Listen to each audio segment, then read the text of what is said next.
अ, भारत जोड़ो यात्रा तो समापन पे समझो आ गई। अब तो थोड़े से दिन बचे हैं, 10 दिन और बचे हैं समझो। लेकिन 1 फरवरी को बजट आ जाएगा तो सब लोग उसमें मसरूफ हो जाएंगे। लेकिन 2 तारीख से 27 फरवरी, ये एक ऐसा पीरियड है जहां पर असली कोशिश की हम अपेक्षा करते हैं विरोधी दलों के द्वारा। क्योंकि अगर ये सोच के कि छोटे छोटे स्टेट्स हैं, 25-25 लाख के वोट से टोटल मिला के, तो सरेंडर अगर कर देते हो, अगर कि मुझे तो वहां जाना ही नहीं है, फाइट ही नहीं करना है, तो मुझे लगता है कि शायद प्रयास जो है ना, उसके अंदर कमी है। अब इतना बड़ा गेन आया है भारत जोड़ो से, तो अब उसको कन्वर्ट करने का भी सामने से मादा होना चाहिए। और मैं चाहूंगा कि राहुल और उनकी टीम, जैसे कि प्रियंका गांधी ने सारा हिमाचल में किया था, वो सब चीजें उन 3 राज्यों के, छोटे छोटे राज्य हैं, अगर 5-5-5 रैली भी कर देते हैं तो बड़ा ट्रांसफॉर्मेशन आप देख सकते हैं, provided they are willing. Ajay Shukla ji, चुनौतियां बड़ी हैं। Is Congress willing to go ahead with this one? और 2 स्टेट ले सकती है, मैं आपको पहले बताऊं, क्लियर कट छीन लेगी उनसे। देखिए, आपने आंकड़े बता दिए, इसलिए आंकड़े पे मैं नहीं जाऊंगा। मैं सिर्फ इतना बताऊंगा कि कल चुनाव की घोषणा होती है और घोषणा होने के ही साथ साथ कांग्रेस पार्टी की एक मोटरसाइकिल रैली चल रही होती है त्रिपुरा में। और जो कांग्रेस पार्टी के वहां के उन राज्यों के पश्चिम जो नॉर्थ ईस्ट के राज्यों के प्रभारी हैं, वो डॉक्टर अजय कुमार सिंह, जो पूर्व आईपीएस ऑफिसर हैं, सांसद भी रहे हैं जमशेदपुर से, और बहुत मतलब बहुत ज्यादा फिट व्यक्ति कह सकता हूं मैं। यदि राहुल गांधी फिट है तो उनसे ज्यादा ही वो फिट होंगे, कम नहीं है। तो आप ये समझिए, वो शख्स वहां पर बाइक रैली कर रहे थे। इससे आप समझ सकते हैं कि कांग्रेस वहां पर लगातार तैयारियों में लगी हुई और उसको वो नहीं छोड़ना चाहती। और वहां पर उसने अपने पूरी गणित पर काम किया है और उस पर कर रहे हैं। और लगातार आप देखिए, इसके पहले भी वहां के जो प्रदेश अध्यक्ष हैं, उन पर भी हमला हुआ था। उनके कार्यालय में वो भी चुनाव की तैयारियों को ही लेकर के मीटिंग कर रहे थे, वो भी याद करिए। तो ये 2 घटनाएं हैं जो इस बात का सबूत है कि वहां पर कांग्रेस लगातार एक्टिव है और भारतीय जनता पार्टी घबराई हुई है। भारतीय जनता पार्टी के जो मंत्री थे वो उस हमले के समय में मौजूद थे। तो इससे आप समझ सकते हैं कि स्थितियां ये।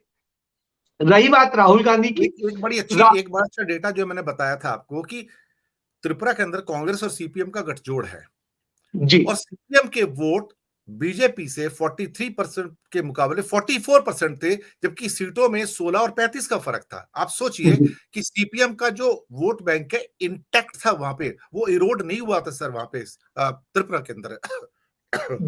बिल्कुल सही कह रहे हैं। मैं इसीलिए कह रहा हूं कि कोई बड़ी बात नहीं है कि इस बार कांग्रेस जो है उन्हें विनिंग उस पर करे, क्योंकि देखिए वहां पे जो कांग्रेस ने वोट पाए थे वो ज्यादा पाए थे, सरकार भी बनाने की स्थिति में होते शायद। तो लेकिन चलिए, जो हुआ उस समय की स्थितियों में और आज की स्थितियों में बहुत अंतर है। गंगा में बहुत पानी बह गया है और प्रदूषण बहुत बढ़ गया है। तो दोनों चीजें। तो साहब, जब प्रदूषण बढ़ता है तो उसकी सफाई करने भी कोई आता है, तो सफाई करने की दिशा में ही काम हो रहा है। मुझे लगता है कि ये जैसे ही खत्म होगी भारत जोड़ो यात्रा, उसके बाद में पूरी तरीके से जो है कांग्रेस पार्टी वहीं पर जुटेगी। और मुझे लगता है आपको दिखाई देगी नॉर्थ ईस्ट में इस बार कांग्रेस पार्टी कोई चीज छोड़ना नहीं चाहती और इसीलिए बहुत सारी चीजों पे वो काम कर रहे हैं। और मल्लिकार्जुन खड़गे जी के नेतृत्व में वहां पर पूरी तरीके से चुनाव को वो किया जाएगा, स्ट्रीमलाइन पे लाया जाएगा।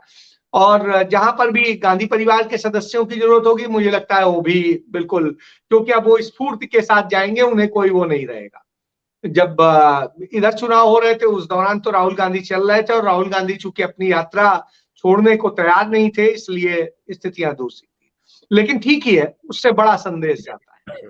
और राहुल गांधी आज जम्मू कश्मीर में प्रवेश कर चुके हैं और जब प्रवेश कर चुके हैं तो सब बस यही आखिरी स्टेज है। और यहाँ पर वो अपना जो उन्होंने 30 तारीख को विपक्षी दलों की बुलाई है समापन की सभा के लिए, तो उसमें आप ये समझिए संदेश देने की ही कोशिश की जाएगी। जो आएंगे उससे पता चलेगा कि असली विपक्ष कौन है या छद्म विपक्ष कौन है, तो दोनों चीजों का चेहरा भी बेनकाब हो जाएगा।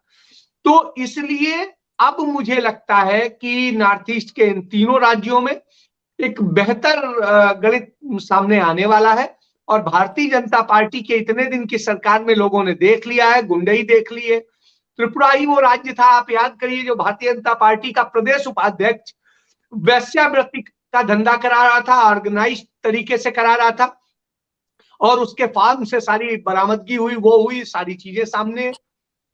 तो वो सारी चीजें लगातार सामने आ चुकी हैं, जनता ने देख लिया है। नॉर्थ ईस्ट इन सारी चीजों को बर्दाश्त नहीं करता है।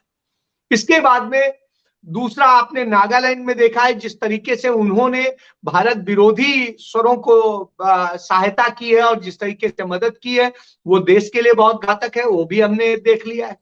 हमने देख लिया है वहां पर किस तरीके से असम और लड़ाई भी देख ली है, जो गोलियां चली हैं, उन चीजों को भी हमने देख लिया है। तो ये सारी चीजें जनता के सामने आ चुकी है। ऐसी स्थिति में मुझे नहीं लगता कि जनता कहीं भी इनसे इतर जाएगी। हाँ, सरकारी मशीनरी का इस्तेमाल हो रहा है, होगा, और उससे भी लड़ना पड़ेगा। तो वो चीजें, आप खुद एक बड़े ब्यूरोक्रेट रहे हैं, आप खुद जानते हैं सरकारी मशीनरी काफी कुछ प्रभाव डालती है, लेकिन यदि जनता सड़क पे आ जाती है तो फिर कोई कुछ नहीं कर पाता। तो जनता इस बार दिखाई दे रही है, तो ये एक बड़ी